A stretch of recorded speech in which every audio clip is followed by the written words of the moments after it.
college football smothered and covered. My name is Barrett Salee. If you've noticed, I'm back in the home studio today. No longer at the lake and trying to figure out exactly what my set should look like. And now we are back to normal on YouTube and Rumble. And hey, you know what? If you are new to this show, go share it with your friends. Give it 5 stars. Give it 1 star. Whatever you like and dislike about this show, let us know. And we will try to incorporate it into the future because we are here for you. It is college football season 24/7, 365. So you deserve the best college football coverage 24/7, 365. A reminder, this show brought to you by BetOnline, your number one source for NBA and NHL playoffs this season. Every stat, every matchup, live odds while the games are being played. And when the game's over, why don't you go online? Go play some blackjack in the online casino, maybe some poker. Or you can check out one of their 150 different slot options. Head to their website today to get in on the action. Don't forget to use that promo code BLEAV, B-L-E-A-V. That's BLEAV, B-L-E-A-V. And you'll get a 50% welcome bonus on your first deposit. BetOnline, the game starts here. Speaking of BetOnline, we're going to talk a lot about odds today. BetOnline released their odds for week 1 of the season, at least some odds for week 1 of the season. So we're going to break down some of the biggest games of that week and week 0, but mostly week 1. So it'll be a lot of fun. But a reminder, if you are new to this is a revamped edition of SEC Smothered and Covered, which was very successful between 2016 and 2018. It got shut down for reasons I'm still not very happy about, but we brought it back in February. We're national, so we are excited about the future. Also excited about this week 1 matchup. Notre Dame, Texas A&M. Beginning of the Mike Elko era in Aggie land. Notre Dame, a team that has legitimate college football playoff aspirations. And in the 12-team playoff, will likely make it every single season. Well, odds makers think it's going to be an uphill battle because the Fighting Irish are 1-point dogs at Texas A&M. And you see the note right there. The line opened at 1.5. It's gone down to 1. So, like many others, I feel like it was a little too big, a little too big of a spread for the Aggies. Why? Well, let's first talk about what Notre Dame is, and then we'll talk about what Texas A&M isn't. Notre Dame, assuming Riley Leonard is there, is one of the better teams in the country, especially with what Marcus Freeman and prior to him, Brian Kelly, build in terms of the identity of that offense and that defense. And that is winning the line of scrimmage consistently, emphatically. And so assuming Riley Leonard is healthy, do you believe that Texas A&M's defense in year 1 under a new coach is capable of slowing it down? My answer is maybe, but I would lean toward not likely. Because to me, I think early season A&M is going to be more like a feeling out process, which is fine. However, if you're a Texas A&M fan, you should not go into the Notre Dame matchup feeling confident that you're going to get the win. If you're a Texas A&M fan, you should not go into this Notre Dame game with anything other than curiosity. And I know curiosity killed the cat, but in this particular instance, A&M fans need a reset, right? The Jimbo Fisher era is over. You need to dial it all back, go in with an open mind, and that might include a loss to Notre Dame. And that's okay. And yes, Kyle Field is a tough place to play. Real tough. Been there. Press box shakes, not just a little bit, shakes a lot. But to me, this is more about Texas A&M figuring out its identity. And I think that's okay. Now, listen to me. Connor Wegman has everything he needs to be a star. There's no doubt in my mind Connor Wegman can be a star. And he's got great receivers. But shouldn't we see, A, if he's healthy, and B, what the offense will specifically look like before saying that he can live up to those high expectations that followed him to College Station? That's why in this one, I'd go with Notre Dame, grab the point. You won't need it because they're winning the game outright, so you might get some value. Speaking of value, there aren't many FCS games listed on BetOnline's odds, but you do get North Dakota State at Colorado. Colorado 8.5-point favorites over the Bison. Opening Thursday. Can you imagine what would happen if North Dakota State sprung the upset? Oh my goodness. The takes would be flying all over the place. Could it happen? Yeah, it could happen. Because we don't know what Colorado is yet. We know what North Dakota State is consistently. We don't know what Colorado will be. We know what they were, and that is a team that couldn't block. We know what North Dakota State does at the FCS level. They win the line of scrimmage on both sides of the ball. This could get sketchy. And we're talking about 8.5 points here. I don't like it, man. I know Colorado's going to want to come out on the opening Thursday and make a statement. They did it last year. I feel like, of course, they want to do it this year. Deion's going to want to show the world that Travis Hunter is the best player in the game and that Shedeur Sanders is an NFL caliber quarterback. But if they can't block, they might not win this game. So you're telling me that Colorado can beat the Bison by more than a touchdown? I don't think so, man. They might win. I don't think they can do that. That is really aggressive. Speaking of aggressive, Clemson and Georgia. Georgia's minus 13. And the note here, this is not my note from BetOnline, or personally, this is from BetOnline. Note, neutral field at Mercedes-Benz Stadium in Atlanta. Okay. I'm not really worried about the neutral site game. I've seen Clemson at Mercedes-Benz Stadium. They travel, and they don't have to travel very far. And there's a lot of Clemson fans here in this city. Of course, there's more Georgia fans, and of course, they're going to have a little bit of an advantage. But it will be like 60-40.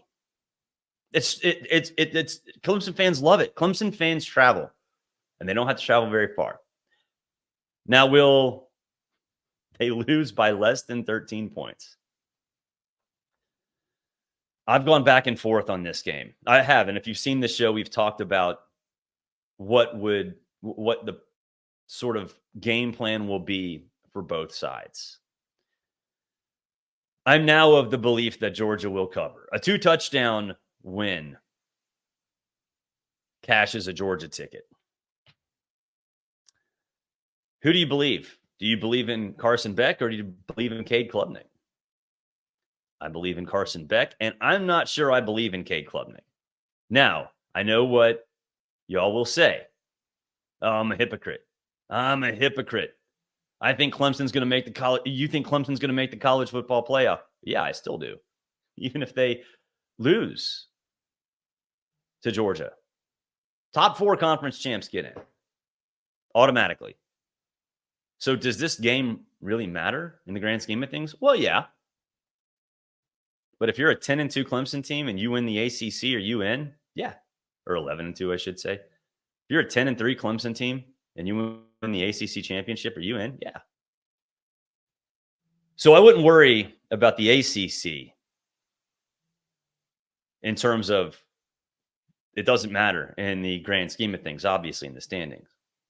But Clemson's not ready for Georgia, man. They are not ready for what's coming. I'm not worried about the loss of Brock Bowers and Ladd McConkey. I'm not. I think Georgia is fully capable of replacing the production of both of those guys with production from all of their pass catchers, including tight end Oscar Delp, including Trevor Etienne out of the backfield. And we know that Georgia loves to use running backs as receivers. Go back to 21 and James Cook. Yes, that was under Todd Monken's direction. It's Kirby Smart's direction. Bobo can do whatever he wants. It's Kirby Smart's direction. So to me, this feels like one of those games where, yeah, it might be close for a little while. It might be close for, I don't know, 3 quarters, maybe even 3.5 quarters. But then Clemson wears down. Georgia's depth shines through. And if you get a 14-point win, your Georgia ticket cashes. That Georgia ticket is going to cash. Speaking of cash, you can spend some cash. BreakingT.com/smothered and covered. BreakingT.com/smothered and covered. Viral shirts an hour after fantastic big time moments happen. Breaking T has them up available on their site. You can also get NIL gear. This one, obviously, from Stetson Bennett a couple years ago. Not bad for a walk-on. Happy that Stetson's coming back too. I know he fought some stuff after getting to the NFL. I'm glad he's back. But BreakingT.com/smothered and covered. It's not Georgia gear. It's everybody. You can go get any college gear you want. They've got it all at BreakingT.com/smothered and covered. Okay. Let's continue. Continue on this journey through BetOnline's Week 1 odds. This one, man,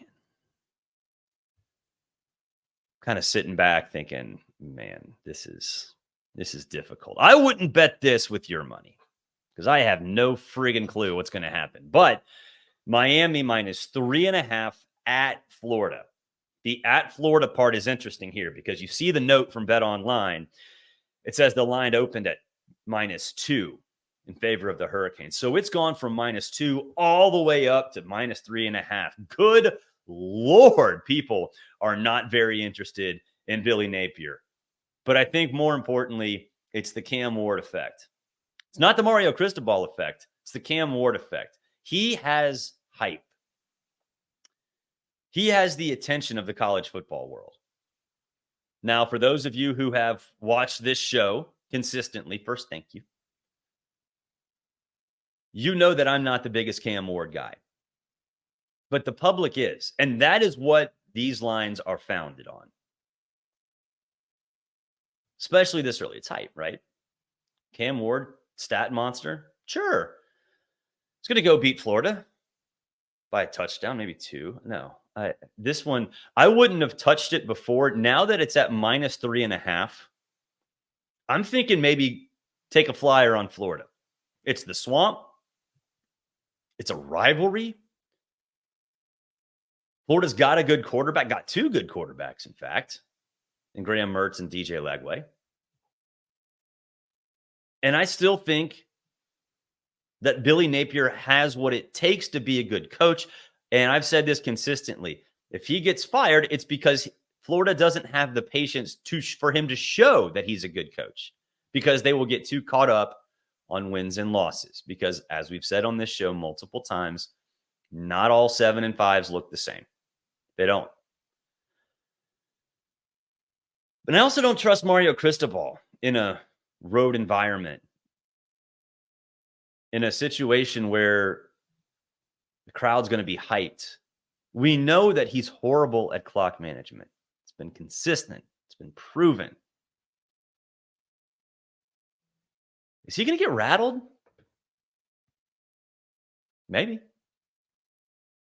Now, I know Miami's offense is pretty stout. Even if you don't believe in Cam Ward, and I don't. Martinez is a good running back. Got good receivers. I just think that the home field advantage here is a little. Like I said, I would not have touched this game at -2.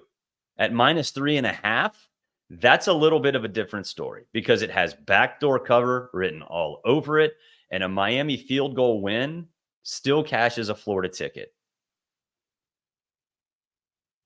I'm not saying I would do this. I'm not saying I would use your money to bet on this, but I found it very interesting that there's so little faith in Billy Napier and Graham Mertz. That surprised me. That surprised me a lot. Can you imagine what will happen though if with either outcome in this game? What will happen to the losing fan base? They will lose their ever living minds. Because if it's Miami, Mario Cristobal is not supposed to lose to Billy freaking Napier. Miami's supposed to run through that schedule and make the ACC championship game. Even though this game wouldn't count towards the ACC standings, it would matter in the college football playoff race. This is Miami. It's the U. This is their time. They got the quarterback. They got the schedule. And what happens if Billy Napier loses? Fire everybody. Everybody. Fire everybody. Not only did you lose to Mario Cristobal, you lose to your rival, which is led by Mario Cristobal. I'm going to be here for the freak out. I'm going to be here for the message board meltdown. You know that Twitter account, X account, message board geniuses. The losing fan base is going to provide endless entertainment. Speaking of endless entertainment, well, I guess it has to end. But Penn State at West Virginia is going to be entertaining. And when I saw this, my jaw dropped. In Morgantown, Penn State, a 10-point road favorite with Drew Aller at quarterback. Are you serious? We had Neil Brown on this show, the head coach of the Mountaineers. And you guys know how much I like Neil Brown and how much I like Garrett Green and how much I like West Virginia. You're telling me that Penn State with Drew Aller at quarterback is double digits better than West Virginia? No, no, no. Not only should you take, and I will take West Virginia in this, I'm going to take them on the money line, and it might not just be a money line sprinkle. It might be a money line faucet. Because like I said, I am very excited about West Virginia, and in a completely different discussion, you might want to invest in them winning the Big 12. And I am down on Penn State. That to me is it's one of those early season lines that's built on hype that you can take advantage of in a big, big way. This is a big year for Penn State. We talked about this on SiriusXM on Sunday, on my College Sports Sunday show. And we talked about which teams, which coaches, which programs have to make the college football playoff. One of my answers was Penn State, because this whole thing exists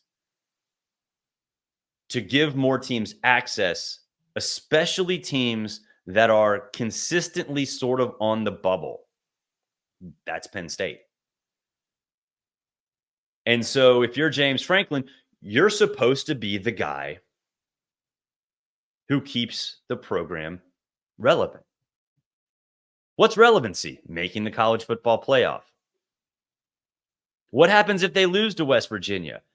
The line is razor thin. That margin of error is minuscule. And we talk about message board meltdowns. Woo, buddy. If Penn State loses to West Virginia, I don't care that it's in Morgantown. Penn State fans will want to fire everybody. Fire James Franklin. Fire the entire staff. Fire the administration. Hell, shut down the program. You're Penn State. We're supposed to at least be 10-2, right? Well, one of those two is going to come in week 1. It's going to be West Virginia. The Mountaineers are going to be sneaky good, and I don't trust Penn State as far as I can throw it, especially with Drew Aller at quarterback. It's a terrible matchup for the Nittany Lions. Terrible. That will do it for this edition of College Football Smothered and Covered. Really appreciate you guys checking out the show. Hey, you know what? Go to Apple, Spotify, YouTube, whatever. Share it with your friends. Write a review, all that stuff. Would love to know what you think of the show. And, of course, this show brought to you by BetOnline. Sorry we've been a little disjointed in terms of when to do the show here at College Football Smothered and Covered. A lot of different things happening, both behind the scenes and also just with family stuff. Not bad family stuff, just responsibilities that are honestly more important because family first, right? Doesn't matter what your job is, family first. Until next time, have a great day, everybody. We'll talk to you soon.